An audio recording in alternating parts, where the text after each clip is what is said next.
Namaste all. My name is Parthi Nair and I attend 9th grade in Prosper High School. So, good afternoon to all respected dignitaries, judges, and audience members. My name is Parthi Nair and I will be talking about the position and treatment accorded to women in Hinduism. So, some common misconceptions about women in Hinduism are the topics of wife beating, women being subjugated to men, and dowry, child marriage, sati, and jodha. So I will be examining evidence to see if this perception is actually true or what is shaping it. Okay, so status of women in classical Hinduism. So women were never considered man's property, unlike in Islam and stuff like that. They were free to do what they wanted, like step out of the house without their husband's consent. And women enjoyed high status in ancient and early medieval Hinduism before the Muslim invasion started. And women were philosophers, lawgivers, rulers, administrators, and even scholars. So this truly shows how educated they were. They were never, again, they were never labeled as filthy or improper, and they had an equal say when making decisions, both religious and secular. Okay, so some quotes from Hindu scriptures, mostly the Vedas. So Aasheervada Veda 7.4.7.2 says, "O woman, you know everything. Please provide us strength of prosperity and wealth." So women were prayed to for prosperity in all aspects, such as intellect and wealth. And the second quote, "O woman, you utilize your Vedic intellect in all directions of our home. Without women, there is no success," is what the quote is trying to say. So the Rig Veda, the entire world of noble people bows to the glory of the glorious woman, so that she enlightens us with knowledge and foresight. She is the leader of society and provides knowledge to everyone. She is the symbol of prosperity and daughter of brilliance. May you respect her so that she destroys the tendencies of evil and hatred from the society. So when Westerners say that, Hinduism degrades the position of women, really? Okay. So there's more quotes. In the Rig Veda it says the wife and the husband are equal halves, like no one is better than the other. So, that just shows that like they both had an equal say like in all decisions and stuff like that. And Bhishma, so when Draupadi was insulted in court, Bhishma said that, "O Yudhishthira, when women are, like the lineage in which daughters and the daughters-in-law are saddened by ill treatment, that lineage is destroyed." So this shows that the true worth of women. So ancient practices. In the Ramayana, Urmila was told Lakshmana to, accompany Rama on the journey. So women are ready to give up anything to ensure the safety of others. This shows their selflessness and strength. Okay, and see, most people think that Hinduism has a concept of arranged marriages where the woman, they choose that the woman has to marry someone and, they don't get a choice whether accepting or denying anything. But in reality, Sita had a choice. Like, there were husbands that were, like, lined up for her, and she got to choose who she wanted. And this part was called Swayamvara. And the supreme morality in Hindu text is Tat, which means it. In Christianity, it's he, God, Jesus is male, and in Islam too, it's Allah, he's male. But in Hinduism, God is beyond gender. And Sita insisted and convinced Hanuman to forgive her tormentors. So this shows that women, were extremely forgiving, and no matter what their the sinners did, they would still forgive them. And 17 of the Rig Veda authors were women. So this shows how highly educated they were. More ancient practices. So, the wife of Mandana Mishra, Bharati, was a judge in a famous debate with Shankaracharya. So she was a judge, and she was called, she was referred to by Shankaracharya as Saraswati because she was really educated, and she was chosen to judge their debate. And when her husband Mandana Mishra lost, she started debating Shankaracharya. So women, they were degraded or anything. They could do what they wanted. And in the Manusmriti, it says, where women are honored, there the gods are pleased. Speaking of the Manusmriti, there are several versions of this, and some contain derogatory comments. but in like the true version of it raises women. Okay, so what Indologists say. So, Bill Durant, an American historian who has talked about India and written books about it, said women enjoyed far greater freedom in the Vedic period than in later India. She had more to say in the choice of her mate than forms of marriage might suggest. So even Westerners realize the true freedom and reality of the lives of Hindu women.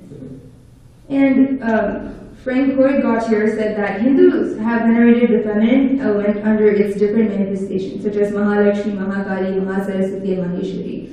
And all like strength, everything related to strength is feminine, like Shakti, that's feminine. And yeah. Okay. So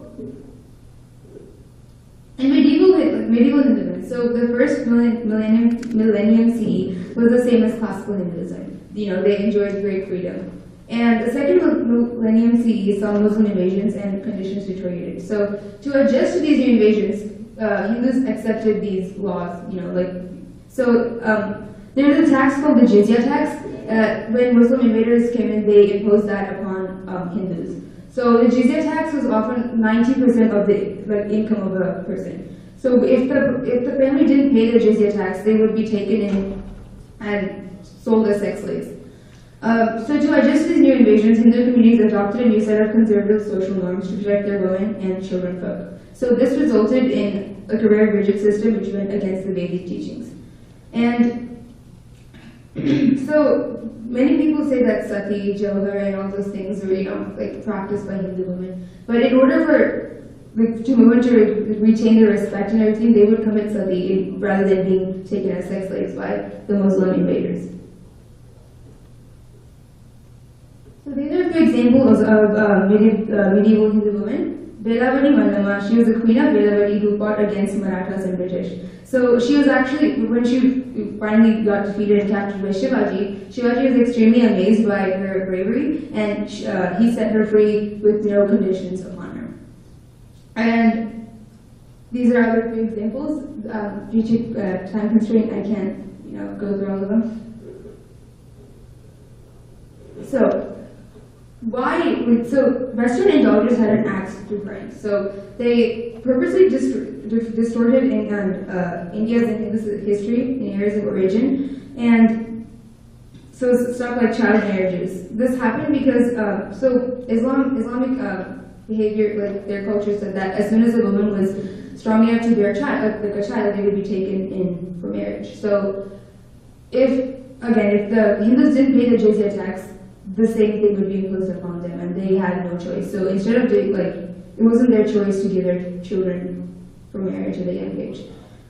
And as a result of occupations by invaders, the effect of these policies and some social evils like dowry and sati, they kept in as part of Hindu culture where they were.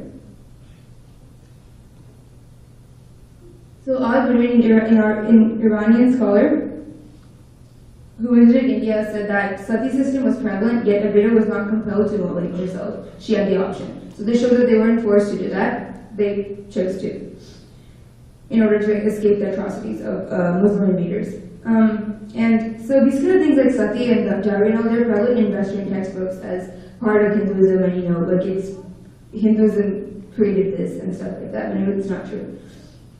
Okay, now we're comparing it to other religions. So Christianity says, of the woman came the beginning of sin, and through her we all died. This is from the King James Version of the Bible. And another quote is, and Adam was not the one deceived, it was the woman who deceived him and became a sinner. So you clearly see the depiction of women in Christianity as evil. And Elizabeth Cady Stanton, who was an American woman suffragist, she said that she was tireless in her criticism in the Bible. And it said that the Bible was the book that she sees the most subjection and degradation of women.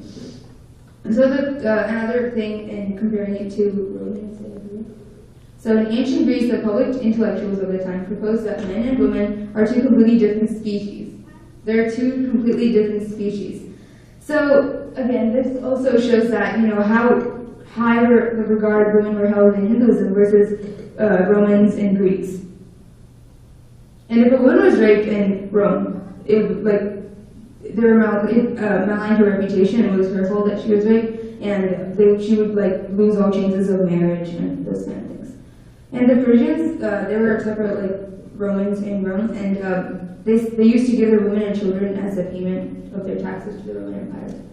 Okay, I have a few images. So in Hinduism, women always come before. So like it's Sita Ram, but and Radhe Krishna, it's not the other way around. But over here, it says William and Mary. So like the male always comes before the woman in Christianity. So to conclude, Hinduism in its true form has high respect and regard for women, as evidenced in the Vedas and other scriptures. And during the ancient Vedic times, Hindu women enjoyed true freedom and equality. When the Islamic invasions were accelerating, women were treated slightly worse than before, but still better than that of the Western world. And in a typical Hindu household, women and men have an equal part in making decisions. Thank you.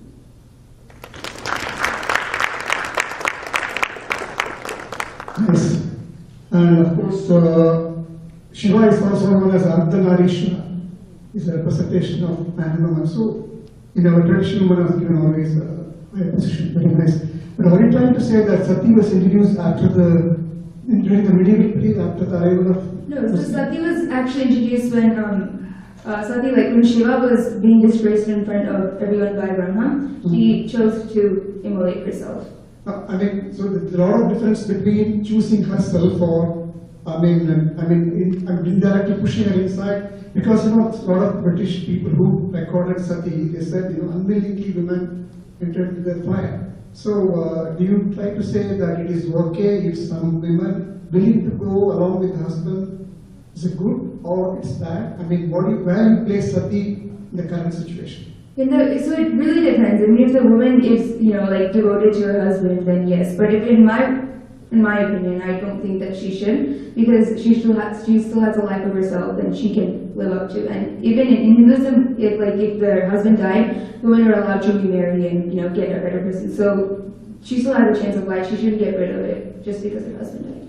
There is an information in Mahabharata that various aspects. After the demise after disappearance of Krishna in Mahabharata, yes, he has 8 spouses, so they are given chances. What do you like to become? Only one they wanted to go with Krishna. The rest of the 7, they want to be and teach the Krishna, and they follow the Krishna's principle. So I think Sati is a kind of it doesn't have any kind of a perfect discipline in a sense. You should go or not. It's a practice. It's a very controversial. That's why I'm just finding out whether you derive anything from that. Any conclusion on that. Psychologically, how Sati is placed in the woman's mind. Thank you. Thank you.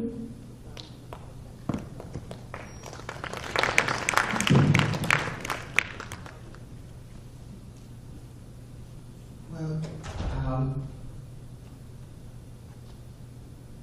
I just wanted to add one question. Besides the Agnipariksha, which is not totally living on Sita as much she's asked to do, and the Sati in Mahabharata where Madri commits it, and the Krishna's wife. So there is a voluntary suicide, basically. It's almost like Romeo and Juliet, my lover is dead, I might as well go. What is the first historical reference there is to Sati? A traditional reference, you think? I think as a ritual, as a main ritual that this person committed. So when it was really prevalent was during the Islamic invasions, because women wanted to escape the atrocities. But when it was first introduced, I'm not sure, but I think it would be interesting to add to your paper, because I think that would make your point actually much stronger. Since the Mahabharata came up, I have a small comment. The book is called Stri Shudra Veda, and there are, except a little bit of mischief done by Kadu, the mother of the snakes, there is no bad woman in the Mahabharata. A wicked woman or a stupid woman or any kind.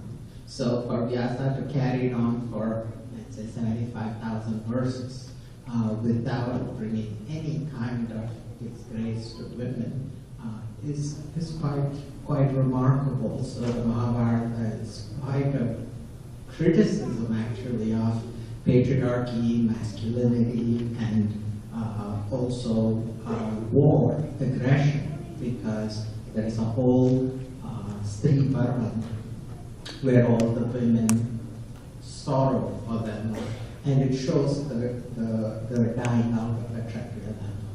So, very nicely, thanks.